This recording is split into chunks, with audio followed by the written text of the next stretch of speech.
Vale a pena? Só me chamou outro dia de uma locomotiva, que existem diversos tipos de locomotiva. Vale a pena, professor? Tem dia que eu estou com a moral mais baixa do que minhoca. Obrigada por me puxar a orelha, dona Amélia. Muito obrigada. Pelaquela carta primeira vale a pena, né?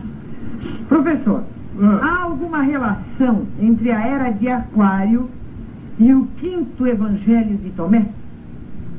Se há uma relação... É o que eu perguntei para o senhor. Eu acho que há uma relação secreta, porém real, entre as leis do macrocosmo sideral e as leis do microcosmo hominal.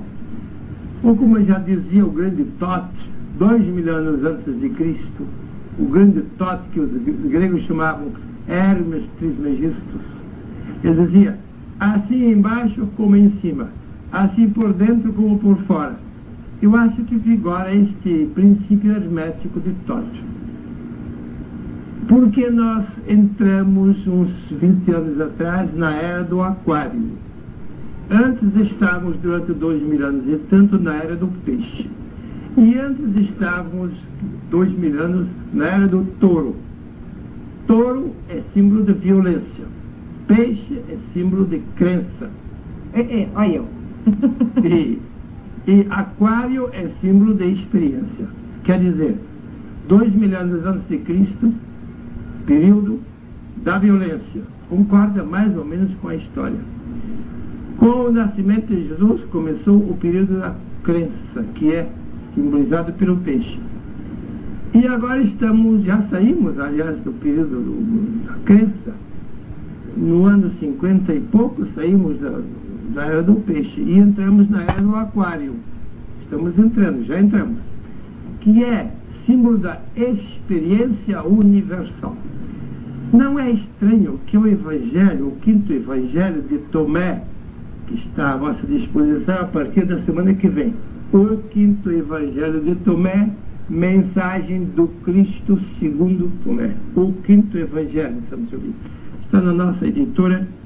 Escrevam para a Caixa Postal 9897, a partir da semana que vem. Parece que há um secreto paralelismo entre o que acontece lá no mundo macrocosmo dos astros e o mundo do microcosmo nominal. Porque este Evangelho fala somente de experiência espiritual. Não fala mais em crença. Os Evangelhos ainda exigem crença. As teologias exigem crença em Deus. Agora, uma parte da humanidade, não muito grande ainda, está superando a era da crença e está vislumbrando, pelo menos vislumbrando vagamente, a era da experiência espiritual. Todo mundo hoje em dia quer fazer meditação, quer fazer retiro espiritual, quer saber o que é Deus, não pelos livros e não pelos mestres de fora, mas quer saber o que é Deus, quer saber o que é o céu, quer saber o que é a vida eterna, quer saber o que é a própria alma. Não porque fulano disse e ciclano escreveu, não. Quer saber por experiência própria e imediata. E este quinto Evangelho não fala de outro assunto senão de experiência do mundo espiritual. Não trata do nascimento de Jesus, não trata da sua morte, não trata de ressurreição, não trata de ascensão. Trata somente de 114 palavras de Jesus profundamente misteriosas, esotéricas, místicas. Eu fiz o possível para atingir o sentido desses enigmas, porque Tomé só escreve linguagem enigmática. Lendo a primeira vez não se entende nada. A gente tem que concentrar-se e entrar na zona da intuição espiritual para saber o que este Tomé quer dizer. Então, apareceu este livro no ano 46. 45 foi descoberto no Egito o manuscrito. 45. Durante 11 anos discutiram os entendidos se eram as palavras do apóstolo Tomé ou não. Durante 11 anos, somente em 56, finalmente concordaram que eram de fato as palavras do apóstolo Tomé, que no Evangelho passava por descrente, ver para crer, e agora se revela como um grande experiente. Ele deve ter tido experiências formidáveis depois daquilo que o Evangelho falou nele. De maneira que nós estamos literalmente na era da experiência espiritual, coincidindo casualmente com a era do Aquário. Aquário quer dizer experiência universal. Este Evangelho, que foi descoberto em 45 e entrou a circular em 56, fala só de experiência. De maneira que eu tenho certa razão em dizer que há um paralelismo entre o macrocosmo sideral lá fora, que é Aquário, e o microcosmo hominal dentro de nós. Porque aqui está aparecendo justamente na era em que a humanidade precisa da experiência espiritual. O grosso se contenta com experiências materiais, é claro, com tecnologia, pronto.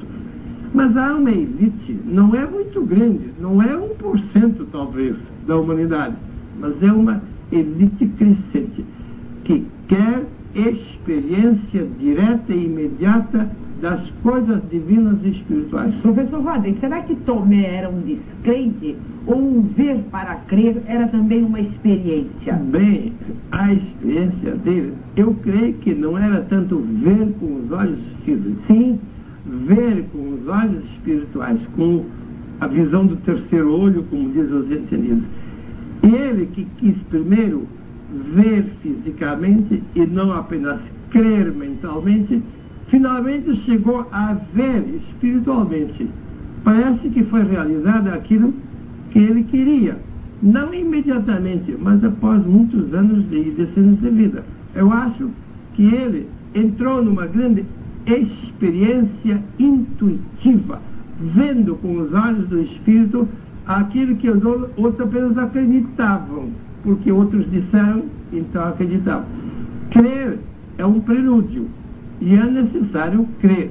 Muitos estão na era do crer, estão na era do peixe, como vamos dizer. Mas agora a humanidade está amadurecendo. Não toda, mas uma pequena parte. Parece que estamos ultrapassando a infância espiritual e já estamos também ultrapassando a adolescência espiritual e estamos entrando na maturidade espiritual. A infância é simplesmente crer. A adolescência é conhecer. Ciência. Pela inteligência é conhecer. Estamos superando a infância de crer, a adolescência de conhecer e estamos entrando parcialmente na maturidade do saber experiencial. Saber por visão interna, não por visão externa, que é uma intuição, mas uma visão interna, que é uma intuição. Eu estou inventando palavras. Não existe a palavra intuição, mas como existe a palavra intuição, por que é que não podemos inventar o contrário de intuição? Extuição. Claro que podemos. Intuere, em latim, quer dizer ver por dentro. Extuere seria ver por fora. O homem materialista só tem extuição, vê por fora, com os olhos. Mas o homem espiritual tem uma intuição, uma visão de dentro. E Tomé teve uma grande visão de dentro. Todo o livro dele é intuitivo. Não é livro para crentes, é livro para homens intuitivos, que saibam ver espiritualmente o que não se pode ver materialmente. Professor Rodney, quando o senhor diz, eu tenho uma certa razão quando afirmo da influência do macrocosmo no microcosmo, que é o ser humano, então o senhor estaria aceitando a influência desses astros em nós, seres humanos? Não no sentido da astrologia, como se a astrologia pudesse substituir o nosso livre-arbítrio. Não nesse sentido em que muitos apresentam a astrologia como se eu fosse obrigado pela conjunção dos astros para fazer isso ou aquilo. Não. Agora, todas as circunstâncias externas têm uma certa influência sobre a nossa substância interna. Isto não há dúvida. O tempo nos influencia. Ou a sociedade nos influencia. E por isso, por que é que os astros não os influenciam. Eles não substituem o nosso livre-arbítrio, mas modificam ligeiramente o nosso livre-arbítrio. Não substituem, não é verdade? O senhor me dizia que gostou muito a semana passada dos bombons finos cereja ao licor da São Cê. E eu vou dar novamente para o senhor. Muito obrigado. Uma caixa. Toda semana o senhor vai receber. Eu reparti isto com a secretária que está aí com a filha dela e todos acharam maravilhoso. Nas lojas não há disso. Porque ainda não chegou, professor. Nas lojas não tem o mesmo gosto. Não, professor, esse lançamento ainda não chegou. Professor, na próxima terça-feira o senhor estará novamente. Muito obrigado. E para ser som, tem que ser. Muito obrigada, obrigado. professor. Muito obrigado. Gerbal trabalhando aqui enquanto o professor luta para tirar o microfone. Não, parece que hoje ele não está muito bravo com o microfone.